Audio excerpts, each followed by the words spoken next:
ఈరోజు తెల్లవారుజామున ఇట్లా పీడిఎస్ పబ్లిక్ డిస్ట్రిబ్యూషన్ సిస్టమ్కి సంబంధించిన బియ్యం బ్లాక్ మార్కెట్లోకి ఒక లారీ ద్వారా డైవర్ట్ చేస్తున్నారన్న ఇన్ఫర్మేషన్ మేరకు నేను మా సిబ్బంది నాయుడుపేట హైవేలో ఒక లారీని ఆపి తనిఖీ చేయగా అందులో దాదాపుగా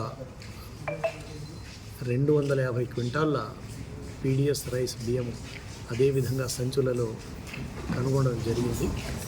అది దానిపైన డ్రైవర్ని అడిగితే నాకు తెలియదు, ఎవరో తెలియని వ్యక్తి నన్ను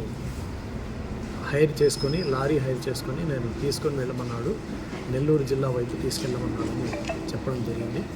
అయితే దాని మీద అతని మీద లారీ డ్రైవర్ మీద ఈ రైస్ స్వాధీనం చేసుకొని కేసు పెట్టడం జరుగుతుంది.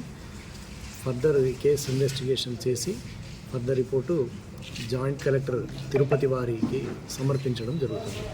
ఈ స్టాక్స్ విలువ దాదాపుగా 10 లక్షల వరకు ఉండవచ్చు.